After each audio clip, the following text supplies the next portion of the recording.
अस्सलाम वालेकुम नाजरीन, आप देख रहे हैं आवाज़ और मैं हूं शहजाद इकबाल। कल जो है सेनेट और नेशनल असेंबली से पास हुई है तरमीम, 21वीं तरमीम, और इसके बाद जो आर्मी अमेंडेड एक्ट था 2015 का वो भी कल जो है पास हो गया है। लेकिन कल भी हमने देखा था इस पर यूनानिमसली पास हुआ था, लेकिन तीन बड़ी जमातें हैं, पाकिस्तान तहरीक इंसाफ, JUIF और जमात इस्लामी जो है उन्होंने या तो हिस्सा नहीं लिया या एब्सटेन किया। अब इंपॉर्टेंट बात यह कि खैबर पख्तूनख्वा जहां हम देख रहे हैं कि दहशतगर्दी जो है सबसे ज्यादा, अभी भी मेरे पास जो आज की रिपोर्ट पड़ी हुई है Pakistan institute of peace studies की, उसमें यह बताया गया कि कराची और पेशावर में सबसे ज्यादा दहशतगर्दी हुई है 2014 में। तो तीन जो बड़ी जमातें जो कल वोट नहीं दिया जिन्होंने इस बिल पर, उनका ताल्लुक खैबर पख्तूनख्वा से है। हुकूमत में तो जमात इस्लामी और पाकिस्तान तहरीक इंसाफ है, और मौलाना साहब की अपनी पार्टी जो है, फजल रहमान साहब की अपनी पार्टी जो है, वो खैबर पख्तूनख्वा की बड़ी जमात है। तो क्या खैबर पख्तूनख्वा जो है वो इस पूरे बिल से अब बाहर होगा? क्योंकि कल ये भी इम्कान है कि JUIF जो है वो दूसरी जो मजहबी जमातें हैं, सियासी मजहबी जमातें, उनको इकट्ठा करके इसके खिलाफ कैंपेन भी शुरू करने का इरादा रखते हैं। दूसरी तरफ हम देख रहे हैं कि सियासत भी चल रही है। पाकिस्तान तहरीक इंसाफ के चेयरमैन इमरान खान साहब ने कल कह दिया था कि जुडिशल कमीशन अगर नहीं बनाया गया तो 18 तारीख को हम इकट्ठा होंगे, और अफसोस के साथ उन्होंने कहा कि मुझे कहना पड़ेगा जो है वो फिर सड़कों पर निकल सकते हैं। आज की इंपॉर्टेंट एक बात यह भी थी, क्योंकि ये सिर्फ एक नुक्ता है मिलिट्री कोर्ट्स के हवाले से, जो बाकी 19 नुकात हैं उन पर कितना काम हो रहा है ये जानना बड़ा जरूरी है, क्योंकि इस एक मिलिट्री कोर्ट से दहशतगर्दी को काबू नहीं कर सकेंगे। तो इस हवाले से आज एक छोटा सा शॉर्ट में सुनवाना चाहूंगा। बात की थी चौधरी निसार अली साहब ने, इंटीरियर मिनिस्टर हैं, उन्होंने प्रेस से बात करते हुए क्या कहा था, आपको सुनाते हैं।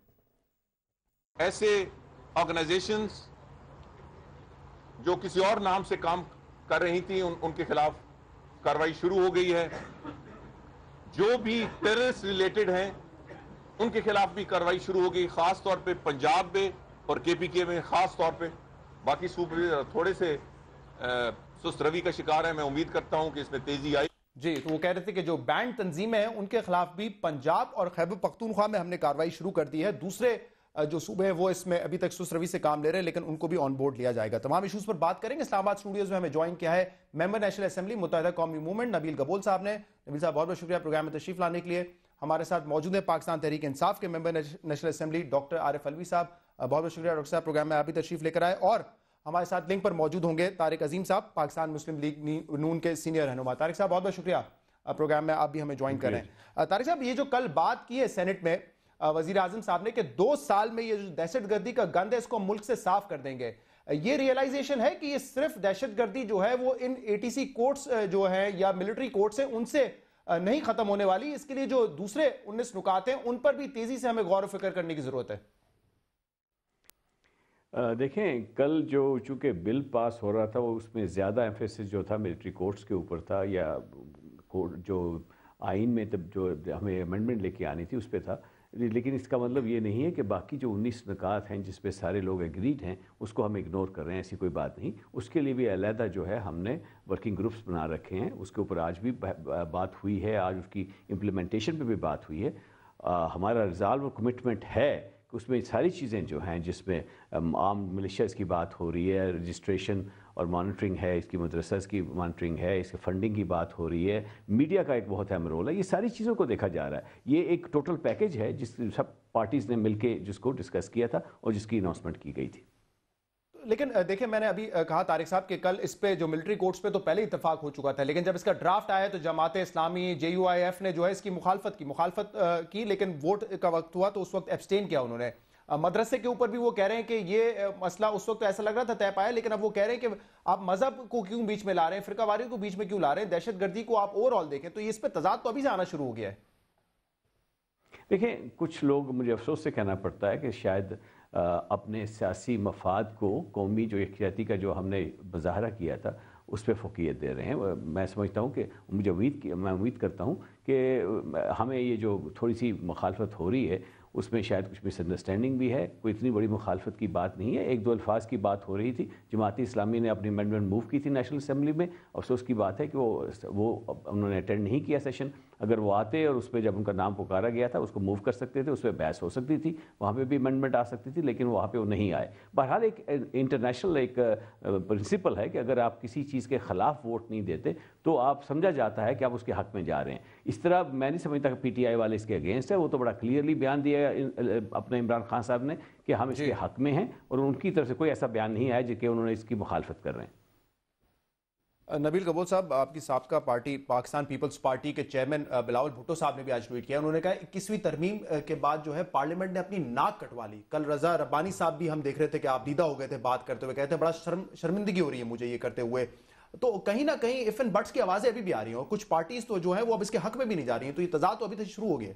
नहीं शहजाद, जहाँ तक बिलावल की स्टेटमेंट है, उनकी पार्टी ने तो मैं समझता हूँ कि गवर्नमेंट की बी टीम की तरह इस बिल को पास करवाने में अहम किरदार अदा किया है। बल्कि मुझे ये भी पता है कि पीपल्स पार्टी ने ख़ुद जो है मियां नवाज शरीफ साहब के कहने पर चंद पार्टियों को जो नाराज़ थे या जो नहीं इस बिल को पास करवाना चाह रहे थे, उनके साथ भी जो है उन्होंने अपना रोल प्ले किया। और ख़ुद जरदारी साहब ने भी जो है ख़ुद पर्सनली जो है रोल प्ले करके इस बिल को पास करवाया। मैं समझता हूँ कि देखें, मिलिट्री कोर्ट्स की इम्पोर्टेंस का तो पता चलेगा जब केसेस जाएंगे मिलिट्री कोर्ट्स के अंदर।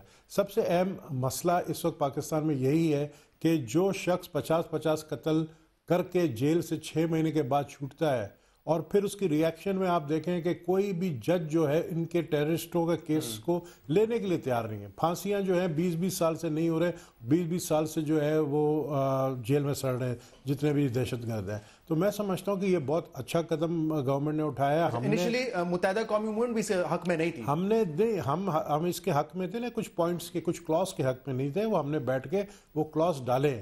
देखें, शुरू में खुद आपने देखा कि जरदारी साहब ने जब स्पीच किया 9 डेरों में, तो उन्होंने कहा कि ऐसा नहीं हो कि ये मिलिट्री कोर्ट्स जो है वो हम फेस करें, मियां नवाज शरीफ और जरदारी साहब खुद जो है फेस करें मिलिट्री कोर्ट्स। और लोगों को खुद ये जो पार्टीज हैं इनको खदशात थे कि कहीं ये इसको पॉलिटिकली यूज नहीं किया जाए। जिस तरह वो चीज खत्म हो बहस हुई है और इसके बाद चले हम कह सकते हैं कि असेंबली में तो इत्तेफाक हो गया, जो पार्टीज वहां पे मौजूद थी। आपको लगता है कि जो दूसरे अहम नुकात हैं उन पर भी इसी स्पीड से काम होगा या फिर सिर्फ मिलिट्री कोर्ट्स के जरिए हम दहशतगर्दी को काबू करने की कोशिश करें? देखिए, अगर गवर्नमेंट इतनी सिंसियर होती बाकी नुकात के ऊपर तो उसको भी जो है साथ ही इसी बिल के साथ साथ इसको भी क्लियर कर लेती। लेकिन मैं नहीं समझता कि गवर्नमेंट इतनी जल्दी में है, क्योंकि 19 नकात का मतलब ये है कि आप 19 महीने इंतज़ार करें। मिलिट्री कोर्ट्स के लिए बहुत जल्दी में थी, जो कि उन्होंने आपने देखा एक दूसरे दिन जो है पास कर ली और सेनेट से भी उसी दिन पास कर ली। तो आप खुद अंदाज़ा लगा सकते हैं कि गवर्नमेंट कितनी यानी जल्दी में थी कि ये मिलिट्री कोर्ट्स का जो है पास हो। बाकी जो 19 नकात हैं जो कि आरिफ अलवी साहब उस मीटिंग में थे प्राइम मिनिस्टर साहब के, उनको ज़्यादा पता होगा, वो ज़्यादा अच्छी तरह बता सकते हैं। मुझे ये भी अफसोस है कि PTI के मेंबर्स जो है वो उन्होंने जो है वहाँ पर मीटिंग में जो है हिमायत का इज़हार किया इस सारे जो है क्लॉज बाय क्लॉज एक पॉइंट के ऊपर, लेकिन ये असेंबली में आके बिल पास करने में इन्होंने अपना किरदार अदा नहीं किया। क्यों नहीं किया? अपनी पार्टी की पॉलिसी है इनकी। डॉक्टर आरिफ अलवी साहब, प्रेशर था कि मतलब आ जाते एक दिन के लिए वोट पर। ये नुकात जो हैं ये यकीनन पार्टी के सामने नहीं आए, ये सिर्फ असेंबली में आए। एक बात। दूसरी बात ये कि हमारी पार्टी ने एक मौक़िफ़ अख्तियार किया APC में, जिसमें मैं भी बैठा था। मौक़िफ़ ये अख्तियार किया था कि ये आर्मी एक्ट के अंदर अगर इस बात को भेज दिया जाए कि जी फौजी अदालत ट्राई कर सके तो ये काम चल जाएगा, अमेंडमेंट की ज़रूरत नहीं पड़ेगी। मगर हमें सारे वकला ने बताया, हर तरफ से फरोग नसीम साहब ने भी और हामिद खान साहब ने भी और सब ने, सुप्रीम कोर्ट इसको रिजेक्ट कर देगी अगर ये बगैर आईनी प्रोटेक्शन के गया। ठीक है जी। अच्छा, हमारा चैलेंज हो गया सुप्रीम कोर्ट में। आज चैलेंज तो वो भी हो जाएगा, अमेंडमेंट भी चैलेंज हो जाता, आर्मी एक्ट की तरमीम भी चैलेंज हो जाती हमारी पार्टी का। और हमने इमरान खान साहब से ये बात तय की थी जब वो दूसरे दिन जा रहे थे, तो उससे एक दिन पहले ये बात तय की दूसरी APC में हमने ये तय किया था कि जनाब आप वो अपनी पोजीशन रख दीजिएगा जो पार्टी की है कि आर्मी एक्ट को तरमीम करो, अमेंडमेंट नहीं लाओ। अगर चैलेंज होगा तो अमेंडमेंट ले आना। अच्छा, मगर हमने ये भी कहा कि मुल्क ऐसे दौर से गुजर रहा है कि वहाँ आप अकेले इस बात को अपोज नहीं कीजिएगा। अगर बाकी सब पार्टीज इंसिस्टेंट हैं कि नहीं अमेंडमेंट की ज़रूरत है, तो फिर आप भी इस बात की हिमायत कर दीजिएगा। एक बात। दूसरी बात यह कि मैं आपसे ये कह रहा हूँ कि जो मजहबी तंजीमों को जिस बात से शिकायत थी, ये बड़े गौर से सोचने की बात है। ये मामला है ख़तरनाक इस वजह से है कि आपने कंसेंसस तलाश किया। आपको काउंटर नैरेटिव के एतबार से मजहबी जमातों की ज़रूरत पड़ेगी। काउंटर नैरेटिव, ठीक है ना जी। काउंटर नेगेटिव, अगर सेकुलर काउंटर नैरेटिव रखा जाएगा तो उसकी कोई अहमियत नहीं होगी, कम से कम दहशतगर्दों के और उन तंजीमों की नज़र में, या जिस पॉपुलेशन को वो कोर्स करते हैं या अपने साथ ताउन कराते हैं। तो लिहाजा हुकूमत ने गैर जिम्मेदारी का सबूत दिया है। कहीं ऐसा ना हो। इस ड्राफ्ट से शिकायत आपको भी है? नहीं, इस ड्राफ्ट मुझे शिकायत यह है कि अभी आपने क्या कहा, अभी आपने शुरुआत में क्या कहा, आपने कहा कि पेशावर और कराची में सबसे ज्यादा वाकयात दहशतगर्दी के हुए हैं। अच्छा, तो मैं ये कहता हूं कि दहशतगर्दी के एतबार से अगर आप ये लेबल लगा देते हैं कि सिर्फ इस किस्म का दहशतगर्द मिलिट्री कोर्ट्स में जाएगा तो यू आर ड्राइविंग अवे। तो इसीलिए जरूरी था ना कि आप उस वक्त होते हैं नेशनल असेंबली में, ये पॉइंट्स रेज करने के लिए। मैं सुनिए, मैं आपसे ये बात कह रहा हूँ, ये बात हाँ या ना, देखिए आप अपनी बात कर लो फिर मैं कर लूँ। आरिफ साहब से मुझे इतना आपसे पूछना है कि एब्सेंस में हाँ या ना शुमार किया जाए। नहीं, मैं आपसे ये कह रहा हूँ कि मैं आपसे बगैर सवाल किए हुए आपसे हाँ या ना ले लूँ तो मुनासिब नहीं होगा। मैं सवाल करूंगा, आप कहेंगे वजाहत करो, फिर मैं हाँ या ना कोई उसके बाद होगा ना। तो मैं ये कह रहा हूँ कि उस वक्त भी हमने अपना पॉइंट ऑफ व्यू रखा और मौलाना फजल रहमान साहब ने अपनी तकरीर के अंदर ये बात कही थी कि दहशतगर्द को क्वालिफाई नहीं करो, ठीक है ना। अब हुकूमत ने जल्दी में, हुकूमत मुख्तलिफ प्रेशर्स के अंदर बात कर रही थी, हुकूमत ने जल्दी में ये बात की है और ये एश्योरेंस मिल जाना कि जी इसमें सियासतदान नहीं ट्राई होगा, तो एंटी टेररिज्म अमेंडमेंट में जिसमें ये भी मौजूद थे, हम भी मौजूद थे, हमें एश्योरेंस मिला था कि जी कभी भी नहीं इस्तेमाल होगा। और जो पहली एपीसी के अंदर 5 ऐसे दहशतगर्द बैठे हुए थे एपीसी के अंदर जिनको इश्तिहारी दहशतगर्द करार दिया गया था, वो मैं था, इमरान खान साहब थे, जहांगीर तरीन थे, शाह महमूद कुरैशी और परवेज खटक।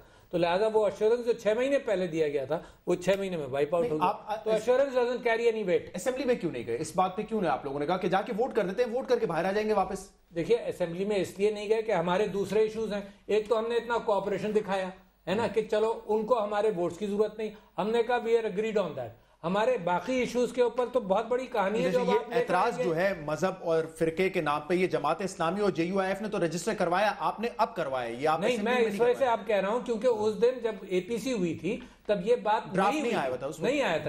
तो मैं अभी एतराज कर सकता हूं, जब क्यों कर सकता हूं, और गैर जिम्मेदार क्यों? आपको मालूम है जब बुश ने जंग की तो सारी दुनिया इस्लाम ने समझा कि ये इस्लाम के खिलाफ कर रहे हैं। तो मैं कह रहा हूं इस जगह, इस काम के अंदर आपको मजहबी जमातों की जरूरत है, लिहाजा आप फूंक फूंक कर कदम रखें।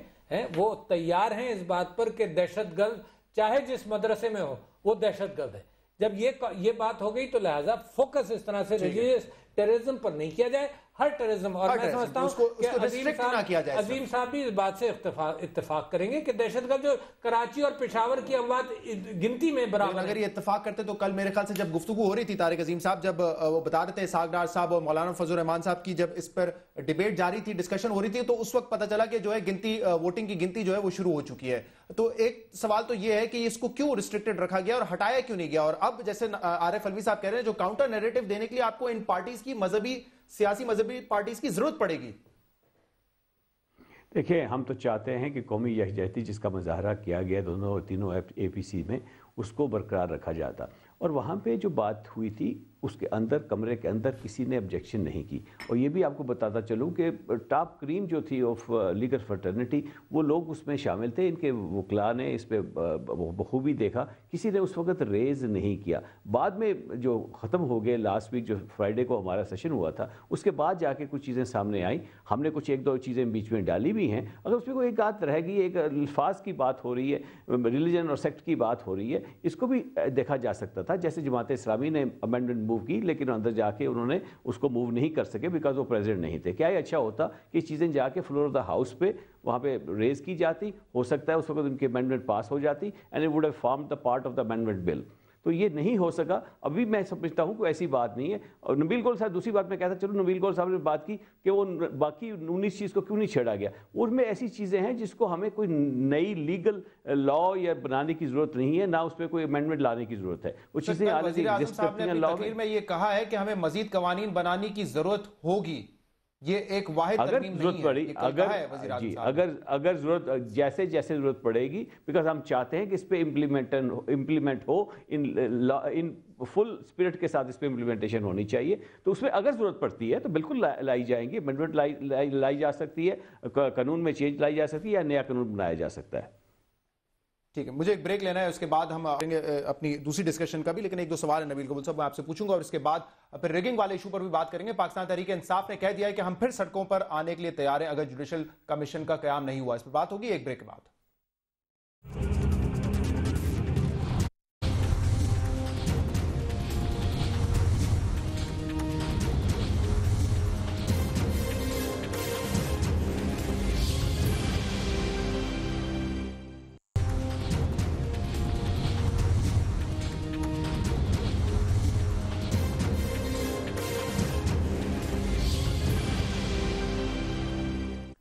वेलकम बैक नाजरीन। ब्रेक में जाने से पहले जो गुफ्तगू कर रहे थे हम, क्योंकि इसको रिस्ट्रिक्टेड कर दिया है नबील कबूल साहब के मजहब और फिरके के हवाले से जो दहशतगर्दी होगी वही इसमें आएंगे, अगर यही मतलब है ना आरिफ अलवी साहब, यही बात कही गई। तो अगर आप तो इसके आप हमें ज्यादा बेहतर बता सकते हैं, कराची में जो इस वक्त दहशतगर्दी हम देख रहे हैं वो जरूरी नहीं कि फिरकावारियत की वजह से या मजहब की वजह से, लिसानी वजह से भी हमने देखी है। लियारी में जो आपका हल्का रह चुका है पहले, वहां पर भी हम देख रहे थे कि जिस तरह की दहशतगर्दी है, तो वो तो मजहब से और फिरके से ताल्लुक तो नहीं है उसका, तो फिर वो क्या इसमें नहीं आएगा दहशतगर्दी में?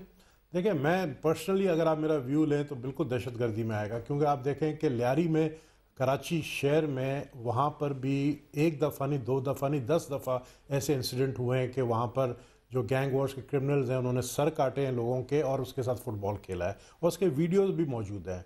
वहाँ पर लियारी के अंदर आज ऑपरेशन हो रहा है। आज आप देखें कि हालात ये है कि इस वक्त तक भी क्रिमिनल्स मौजूद हैं जिनके ऊपर ये दहशतगर्दी एक्ट लगना चाहिए, जो मेरा पर्सनल व्यू है। मिलिट्री कोर्ट्स में ट्रायल होना चाहिए। लेकिन अब आप देखें कि जो खदशात थे पीपल्स पार्टी को, दूसरी जमातों को, मैं समझता हूँ वो यही खदशात थे कि उसमें एक क्लॉज, उसमें एक वर्ड था कि एनी टेररिस्ट में, तो फिर ये कि बहुत बड़ा एक तो अच्छी बात है ना, अगर कोई सियासी जमात उसका मिलिटेंट विंग हो, वो दहशतगर्दी में मुलव्वस हो, कोई भी शख्स हो, तो उसको आना चाहिए ना। सियासी जमात की नहीं है, लेकिन अगर एक आदमी पागल हो जाता है और वो दहशतगर्दी करता है तो मैं समझता हूँ वो भी उस एक्ट में आ जाना चाहिए। एनी टेररिस्ट आप कह रहे हैं कि इसीलिए नहीं रखा गया ताकि सियासतदानों को एक कंफर्ट लेवल मिल जाए। नहीं, मैं ये सब कि जो खदशात थे सियासी पार्टीज के लोगों को, देखे हमेशा ये होता है कि लोग कहते हैं ये मिनी मार्शल है।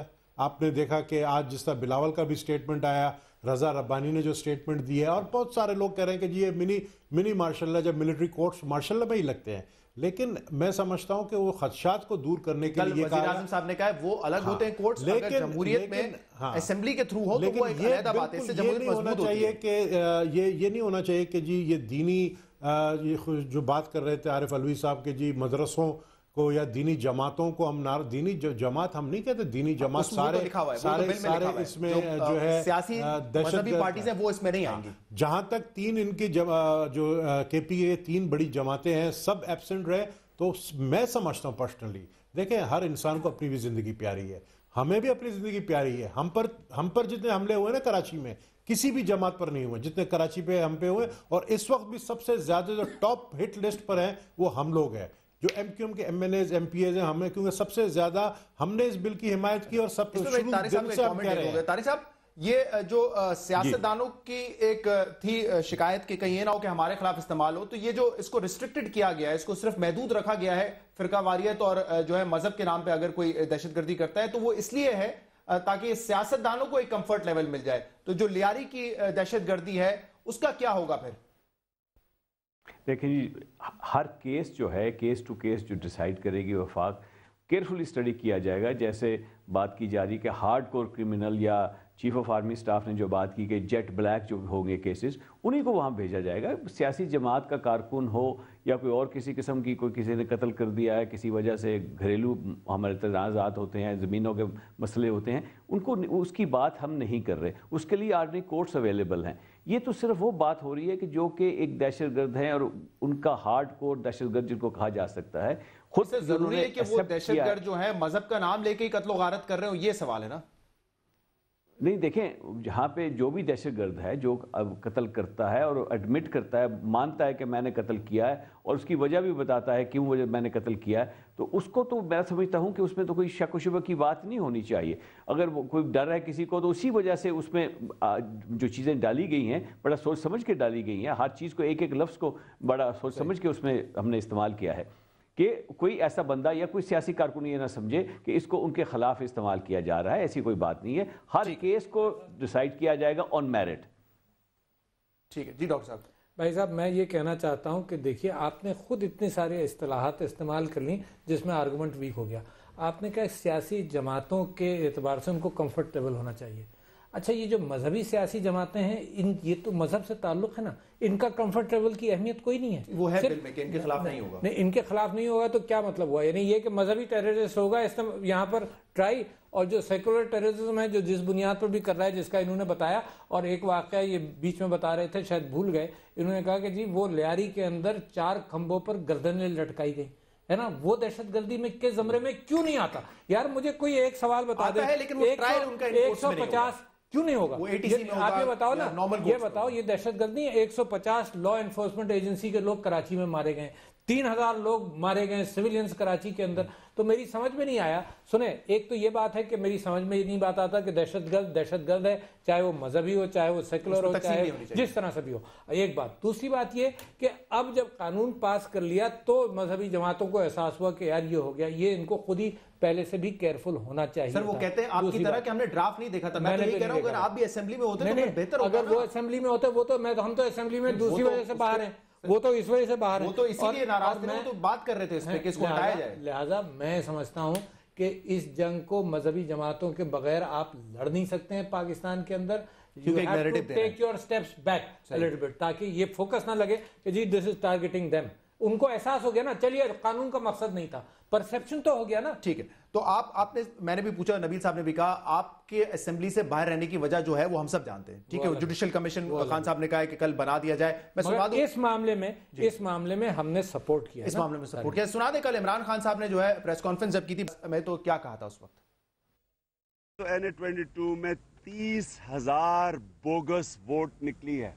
25 पोलिंग स्टेशंस के अंदर आप जरा इनको अब दिखाएंगे कि मुख्तलिफ रंग के पोलिंग बैलेट पेपर निकले हैं। बैलेट पेपर का रंग ही मुख्तलिफ निकला और साइज मुख्तलिफ निकला। और उसके बाद फिर 18 को मैं ऐलान करूंगा और मुझे अफसोस से कहना पड़ता है कि हमें फिर निकलना पड़ेगा सड़कों पे।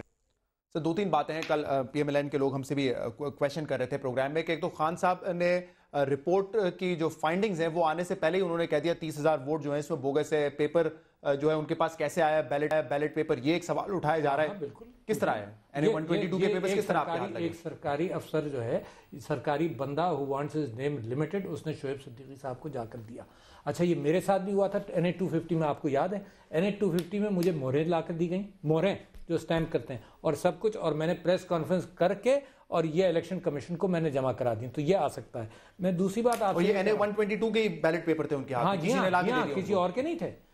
अच्छा, मैं आपको ये बात बताना चाहता हूँ, नहीं गलत बयानी कौन कर रहा है NA-122 पर? आप लोग कर रहे हैं, हुकूमत मैं इस गलत बयानी में नहीं पढ़ना चाहता, मैं तो सिर्फ मुकदमा आपके सामने रखना चाहता हूँ। हुकूमत कर रही है, गलत फहमी हो सकती है, गलत बयानी हो सकती है, let me not blame people. मैं आपसे कह रहा हूँ कि 30,000 वोट ऐसे हैं, 30,000 जिनके काउंटर फॉइल पर वो इलेक्शन लॉज के एतबार से वो वोट जायज ही नहीं हो सकते। अब ये दूसरी बात है कि पढ़े किसको, मगर इस सारे काउंट के अंदर 30,000 वोट्स वो हैं जिनके काउंटर फॉइल पर प्रिसाइडिंग ऑफिसर के न तो वो जायज नहीं होते, वो नहीं हो सकते। मगर आप समझ रहे हैं, टोटल काउंट में नहीं आएंगे, नहीं आ सकते। मगर 30,000, मगर सुनो ना, आप बात समझ लें जरा सा। देखो, ये बैलेट पेपर होता है, काउंटर फॉइल होता है और बैलेट पेपर होता है, ठीक है ना? अच्छा, काउंटर फॉइल के पीछे कानूनन जरूरत है कि प्रिसाइडिंग ऑफिसर के दस्तखत होंगे और मोहर होगी। सही है। अच्छा, बैलेट पेपर दे दिया गया इनको, इन्होंने जाकर वो कास्ट कर दिया, अब उसमें कोई रिकॉर्ड नहीं है कि किसको गए।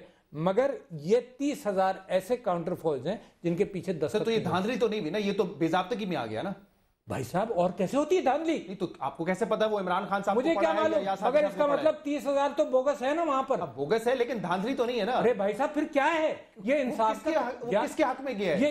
ये जायज वोट्स हैं? नहीं, जायज नहीं है। मैं तो कह रहा हूं गलत है ना, बोगस है जी, बोगस है। मेरा ख्याल we have to be very clear on this.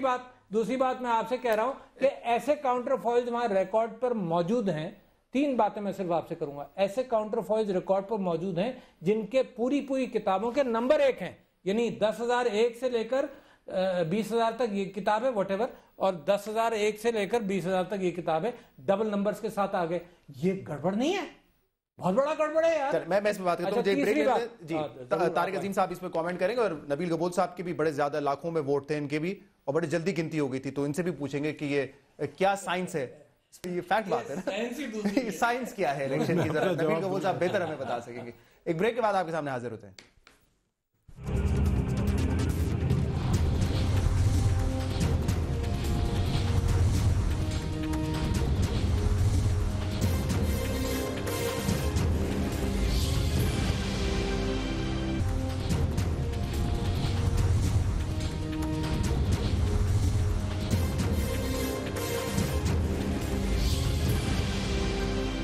Welcome back नाज़रीन। नबील कबूल साहब, आपने सुना आर्गुमेंट डॉक्टर आरिफ अलवी साहब का? दोनों बात बाकी हैं। मैं उस पे आता हूं सर, इस पे पहले ले रहे हैं ना फिर। ठीक है। वो कह रहे हैं कि 30,000 बोगस वोट है, मतलब काउंटर फाइल पे ना तो स्टैंप है ना दस्तखत है, लिहाजा वो वोट तो गिनने ही नहीं चाहिए थे और वो डब्बे में गिने हैं। वो किसको पड़े वो अलग बातें करें, इस पे ही इलेक्शन को जो है वो नल एंड वॉइड हो जाना चाहिए। ये 122 मैं खुसूसन इस हल्के के बारे में बात इसलिए नहीं करूंगा कि this is between Muslim League Noon और पीटीआई, और मैं कमेंट नहीं देना चाहता हूं, लेकिन मुझे पता है कि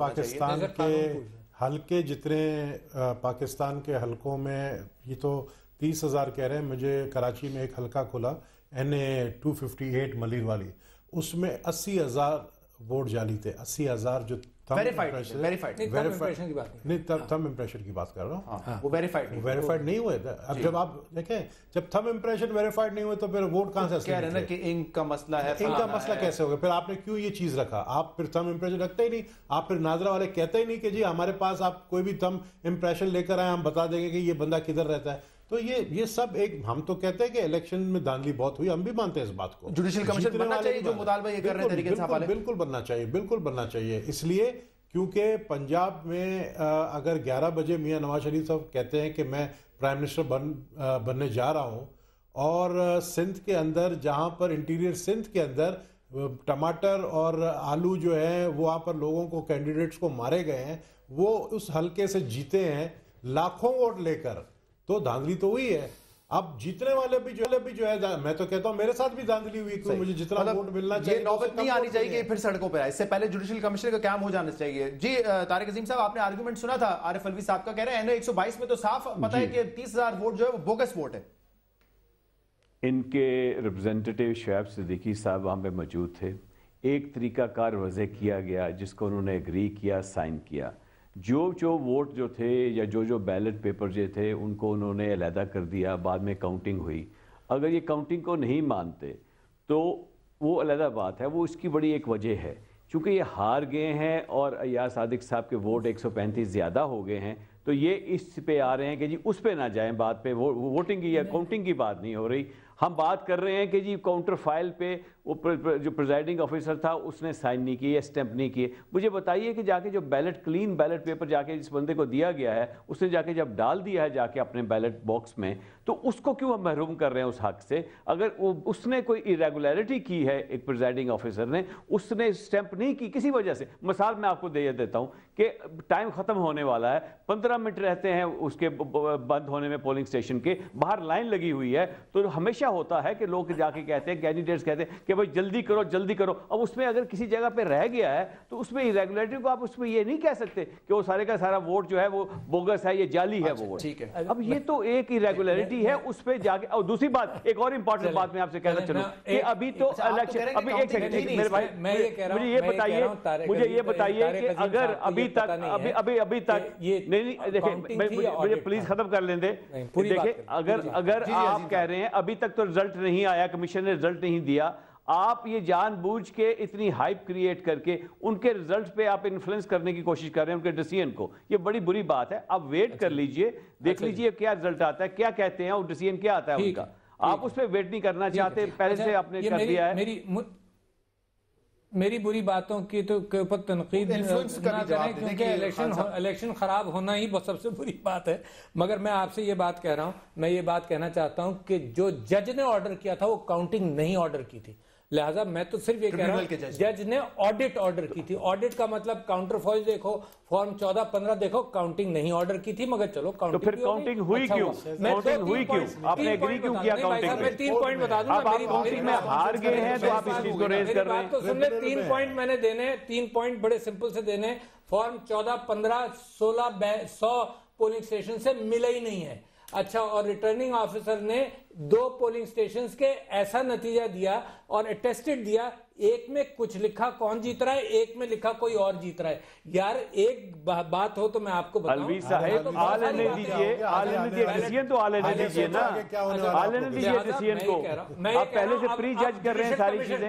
अच्छा, वो कह रहे हैं इन्फ्लुएंस क्यों किया आपने? कल प्रेस कॉन्फ्रेंस करके आपने इन्फ्लुएंस किया तहकीकात को। जनाब मैं क्या करूं, मैं तो बड़ा मजबूर आदमी हूं, मैं तो किसी को इन्फ्लुएंस नहीं कर पा रहा, ये हुकूमत में रहते हुए इन्फ्लुएंस कर रहे हैं। मेरी एक बात आखिरी सुन लीजिए, मैं कहता हूं जुडिशियल कमीशन पर बहुत बड़ा डिबेट है, मैंने तारिक अजीम साहब को पिछले शो में हम बैठे थे, तो मैंने तारिक अजीम साहब को मशवरा दिया था कि एक ही टर्म ऑफ रेफरेंस दे दें जुडिशल कमीशन को, आर्टिकल 218(3) आइन का, that should become the term of reference. उसमें यह है कि election commission is responsible for free and fair election. बस ये दे दें जुडिशल कमीशन को कि अगर फ्री एंड फेयर हुआ है तो ठीक है, नहीं हुआ है तो हम घर जाते हैं। साहब, अगर ये जुडिशल कमीशन नहीं बना तो सड़कों पे निकलेंगे तहरीक इंसाफ फिर, और इस वक्त के हालात हम सबके सामने हैं। ये तो नहीं होगी, लेकिन इसको अफाम तफहीम से हल करना भी तो हुकूमत की जिम्मेदारी है ना। बिल्कुल जी, सबकी इनकी भी उतनी जिम्मेदारी बनती है। हम कहते हैं कि ये ड्रैग ना करें मैटर को। हमने जो 13 अगस्त को खत लिखा था, जितने भी इल्जाम थे इनके, जो जो इन्होंने कहा था, खा इन्होंने कहा जी कि इफ्तिखार चौधरी साहब मिले हुए थे, खा इन्होंने कहा जी कि MI का ब्रिगेडियर जो था इन्फ्लुएंस कर रहा था, खा इन्होंने कहा जी 35 पंचर लग गए हुए थे, ROs का इलेक्शन था। मैं कहा जो भी इन्होंने कहा था, हमने कहा जी सब पे तहकीकात की जाए और बताया जाए कि अगर बाई डिजाइन ये हुआ है सारी चीज हमें जितवाने के लिए, तो आप डिसीजन दें। अब इससे ज्यादा हम क्या कर सकते हैं? जो भी इल्जाम हैं, और भी 2-4 इल्जाम कहना चाहते हैं वो लगा दें उसमें। हम कहेंगे उनको कि ये सारी चीजें जो भी इल्जाम है इमरान खान साहब के, उसको इन्वेस्टिगेट कर दिया जाए। हमने खत में लिख दिया, आप खत पढ़िए, उसमें लिखा हुआ है कि जो जो इल्जाम लगाए इमरान खान साहब ने उसको आप इन्वेस्टिगेट कीजिए, और अगर ये प्रूव होता है कि बाय डिजाइन ये सारा कुछ किया गया है हमें जिताने के लिए, तो हम वी विल एक्सेप्ट के लिए धांधली हुई है। मैं कहां से लाऊंगा प्रूफ करने के लिए कि नवाज शरीफ साहब ने और नजम सेठी ने इकट्ठा बैठ के इल्जाम लगाने से पहले भी सोचा? हाँ ना, वीडियो नहीं, प्रिजम्पशन है, मेरी आंख चोरी हुई है, मैं इल्जाम भी ना लगाऊं। कमाल की बात कर रहे हैं आप। देखें आप, मैं इसलिए आपको बार-बार हम कहते हैं आप जितने भी इल्जाम लगाए हैं उसको कमीशन के बना देती और बना दे, उसमें आगे आने वाले इलेक्शन में उसके बारे में सोचे। इलेक्शन रिफॉर्म्स हम घर जाएं, नहीं करें, इलेक्शन रिफॉर्म्स बहुत जरूरी है, और इसमें देखें इलेक्शन रिफॉर्म्स बहुत जरूरी है। आप जिस काउंटर फॉइल की बात कर रहे हैं, आपके जो वोट है उसके ऊपर तो उसका काउंटर फॉइल का नंबर ही नहीं है। आपको तो ये भी नहीं पता है कि वो काउंटर फॉइल जो है किधर यूज हुआ है। यही तो मैं कह रहा हूं, बहुत सारी चीजें, 30,000 वोट ऐसे पड़ गए। आपको पता है कि पिछले दिनों इलेक्शन कमीशन ने इलेक्ट्रॉनिक वोटिंग मशीन लेकर आया, शायद उस मीटिंग में आप भी थे, पता नहीं, वो मशीन है इस साइज का, उसको देखते ही सब ने रद्द कर दिया कि ये तो बहुत आसानी से रिग्ड हो सकता है। कोई तरीका नहीं, वो इतना सिंपल था उसको रिग करना। तो इलेक्शन रिफॉर्म्स के लिए सोचे कि एक फेयर एंड फ्री इलेक्शन कैसे हो सकते हैं पाकिस्तान में, ताकि सबकी शिकायतें दूर हो। धरना करेंगे फिर डॉक्टर साहब इसी तरह इमरान खान ने जवाब दे दिया। धरना का इमरान खान ने कहा है कि धरना हम नहीं देंगे। अब तो उनकी और मसरूफियात भी बढ़ जाएंगी कुछ दिनों बाद। अब तो माशाल्लाह आपको पता है ना कि वो घर में ज्यादा टाइम देंगे। ये मैं ये चाहता हूं कि इस बात को उनकी शादी के मामले को शादी की बात ही किसी, मगर मैं ये कह रहा हूं, आपने खुद कहा मैं अर्ज ये कर रहा हूं कि धरना नहीं, बहुत सारे ऑप्शंस हैं। और मैं कहना चाहता हूं कि अगर हुकूमत इस पर तवज्जो नहीं देगी तो ये जिस तरह से बहुत सारे मामलात के अंदर आर्मी को मामलात यील्ड किए हैं इन्होंने, ये सियासी मामलात को खराब करेंगे तो हुकूमत का सारा मामला इनको यील्ड करना पड़ेगा। ठीक है अलवी साहब, इसमें अगर मगर पे ना जाइए, अगर मगर पे ना जाइए, जो हम कह रहे हैं प्लीज अपनी ड्रैग ना कीजिए अपने feet, let the commission be form, बस उन पे रहने दीजिए आप। हाँ ठीक है, आर्टिकल 218(3) आइन का, उसके ऊपर मैं जनाब आते सारी ये पढ़ा है आके आपकी बात जो आपने की थी, कोई जवाब नहीं आया, कोई जवाब नहीं आया। ठीक है, वो डायलॉग डिस्कशन जो है हुकूमती कमेटी और पाकिस्तान तहरीक के इंसाफ के दरमियान एक दफा फिर रुक चुकी है, और कोई जवाब नहीं आया हुकूमत की जानिब से। जो आखिरी प्रपोजल दिया था तहरीक इंसाफ ने, और कहा था जितनी लचक हमने दिखानी थी दिखा दी। आप तीनों हज़रात का बहुत बहुत शुक्रिया प्रोग्राम में तशरीफ लाने के लिए। नाज़रीन, इस प्रोग्राम का फीडबैक हमें दे सकते हैं सोशल मीडिया पर। इजाज़त दीजिए, अल्लाह हाफ़िज़।